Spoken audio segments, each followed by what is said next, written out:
Obi was first in Edo State a day, 2 days ago before going to Imo yesterday or thereabouts. And now the throng of followers are everywhere. If you look at that side by side with issue around him being in Imo State and the need to have Achono as a party candidate, one will begin to wonder, does Labour Party really have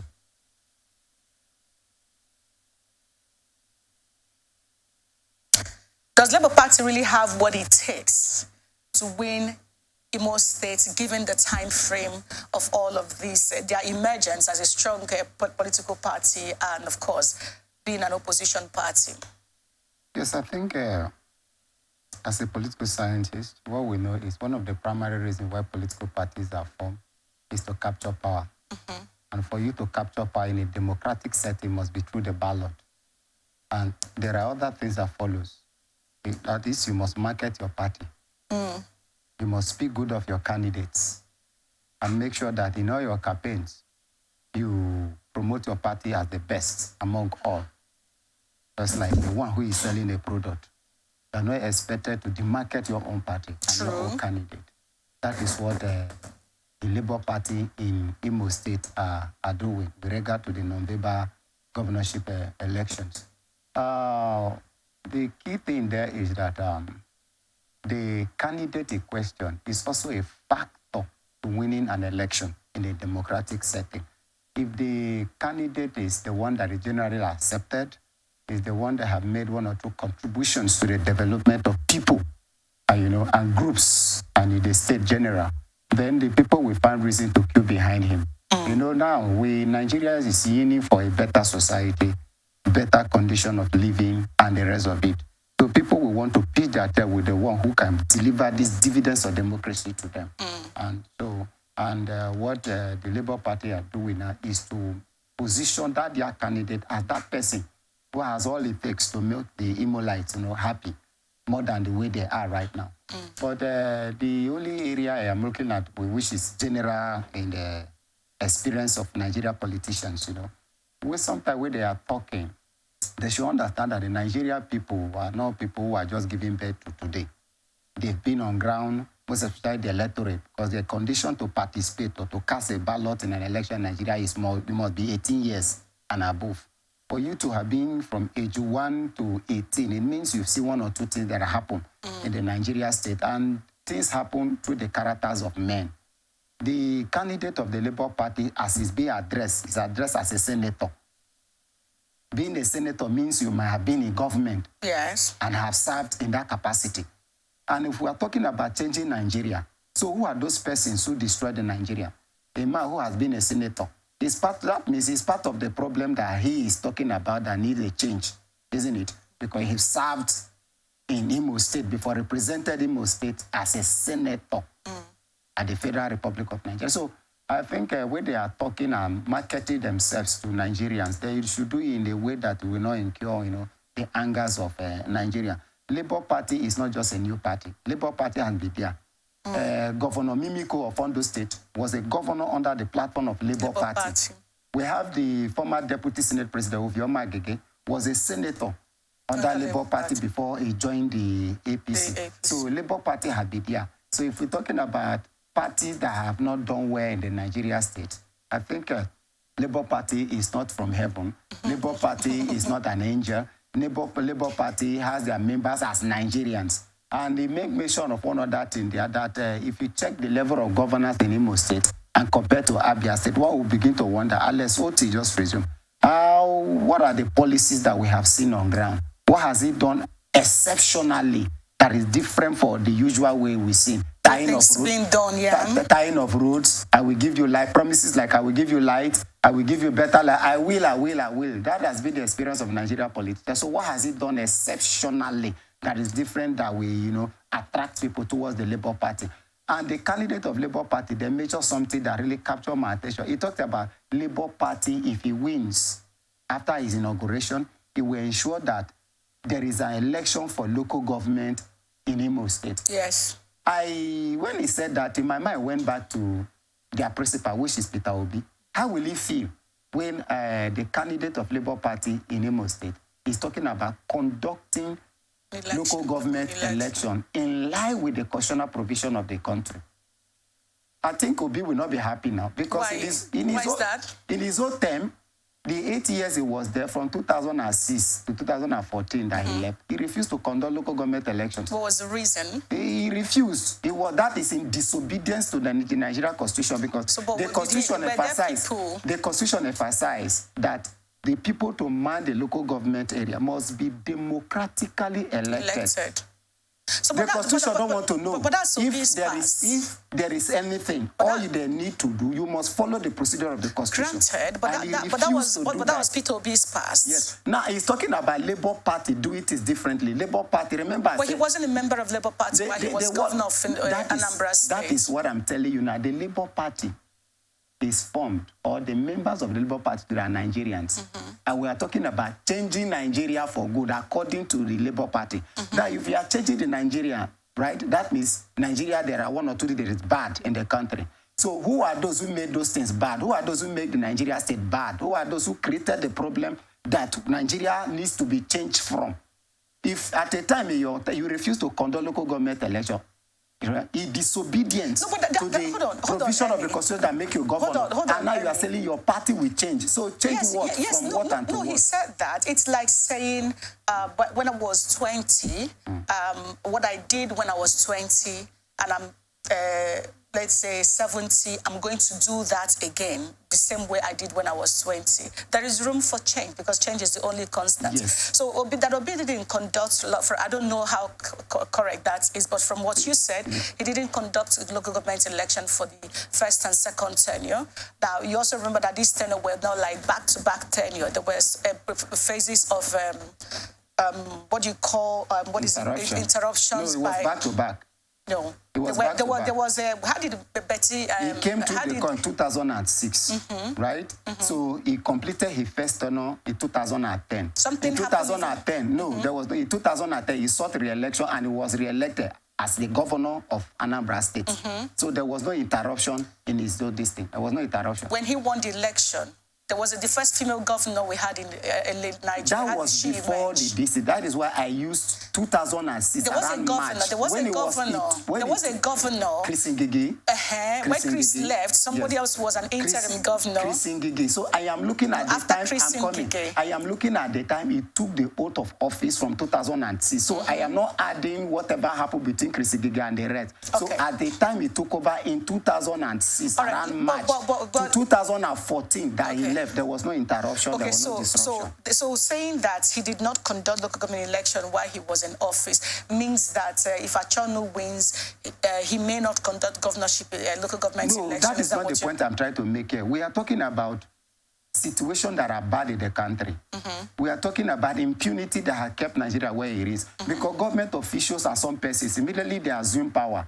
They become gods, they become lords. Yeah, but they become unquestionable. Even disobeying the provision of the Constitution. Do you know if you disobey the Constitution, you are creating anarchy, you are creating socio-economic downturn, you are creating several problems. I agree with you. And this is the problem now. And they are saying others are bad. So now what they are saying, others are bad. So what I'm trying to say now, it is not the party. I don't think Obi said others are bad. I think what he said was, we are going to do things different from how others are doing it. Nigeria needs a change. That they should give them the room to do the things better. Many other people are doing it in a bad manner. They are not doing it well.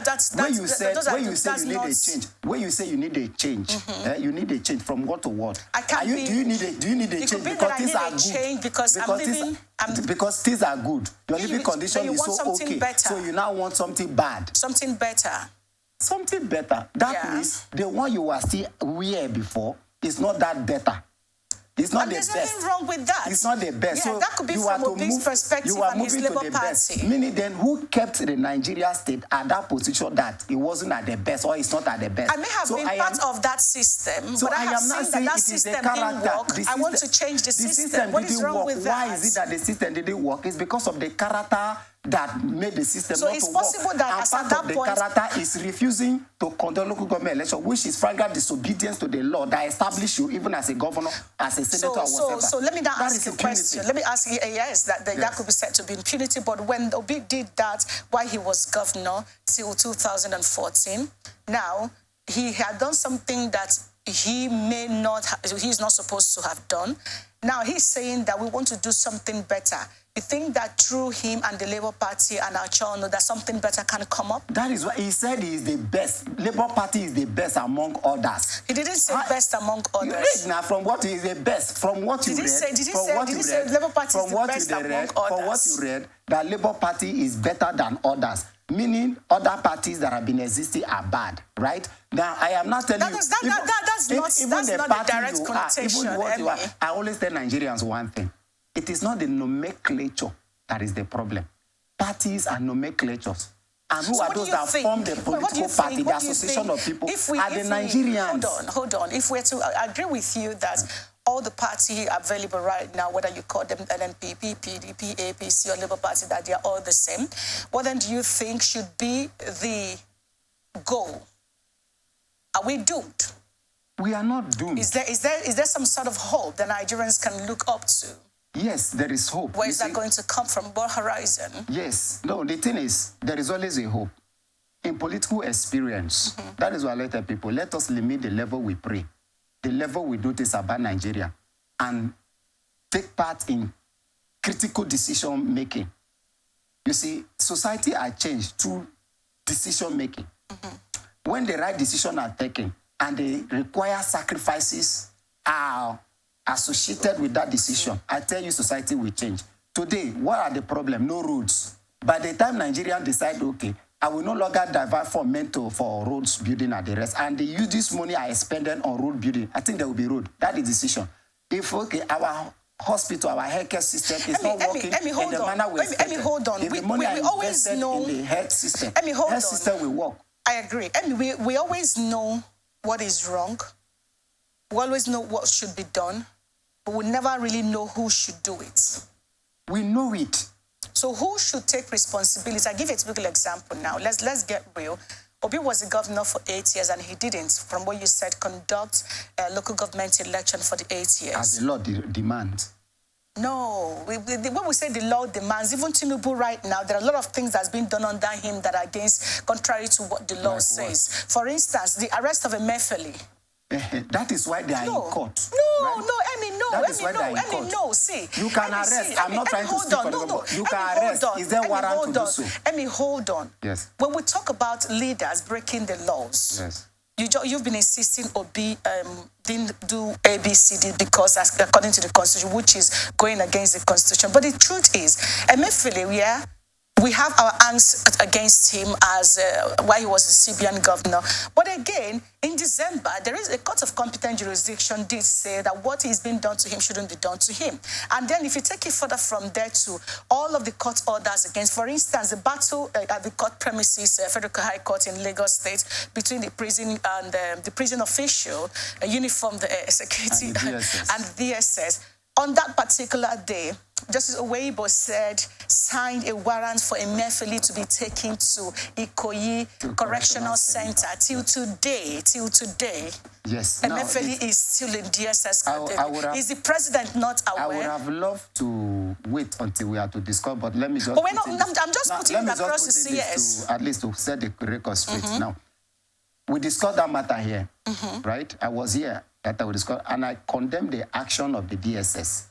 That if you are set up by law, you need to obey the law. Yes. Right? And the bail that was granted Emefiele to be taken to the correctional center did not say it is perpetual. It was granted at that moment. And every suspect can be rearrested, even if it's granted bail. Emmy, hold on. Now, yes. A court of competent jurisdiction in that same court said, signed a warrant. Take this man to Ikoyi prison. You are now saying that. So are you trying to say that? Are we looking at a situation where one can find a reason to disobey the rules of the laws and then one would not have a reason to? Now, he said, take Emefiele to the correctional center, right? It was clearly stated, right? And the DSS tried to hijack it, that their director say it should be brought back. They didn't try to. They beat up the prison official. They said pulled Emefiele to the detention, and he's still there. Emefiele should be brought back. At that moment, is the director bigger than the law? I remember what I said. At that moment, they ought to have handed Emefiele to the... Is the president of Nigeria aware that this happened? To the prison warder in the court. Immediately they are coming out of the courtroom, they can arrest Emefiele immediately. But Emmy, has that law, that order that the judge gave, was it ever obeyed at any point? That is what I'm saying. Now, to an extent it was obeyed. To an extent it was disobeyed. At what point, where was it obeyed? It is two ways. Now, look at it. The first instance that it should be taken to Ikoyi, to the correctional center, that order wasn't perpetual. No, right? Emmy, I am coming. Wasn't perpetual. In the eyes of the law. In the eyes of the law. Emmy, now, hold on. The only crime, the only thing that was wrong there. Hold on. Yes. What act binds the DSS? The law. The Constitution, the grand DSS. norm. Yeah. Who are the custodians of this grand norm? The custodian of the judiciary. Good. Right. So is the DSS bigger than the judiciary? That is why I said where the air was that shameful act. Because you still have opportunity. Emmy, I'm telling you that. Because you still have opportunity in line with the law. Anyway. In line with the law. Let's not go further on this. To arrest Emefiele even in the court premises, but not inside the courtroom. Emmy, right? Let's not go further in this. Let's wrap up this OB part so it doesn't look like it's one for this and against the other. We have a situation where we know what is wrong. We always know what is wrong. We always know what should be done. But when I ask who is supposed to ensure that these things are done? That is why we have three arms of government, right? Yeah. In a constitutional democracy. It is the responsibility of the executive to implement the law that are legislated by the National Assembly or State Assembly in the case of a state. Okay. Then it is the responsibility of the judiciary to act like a watchdog. If the law is obeyed or followed as expected,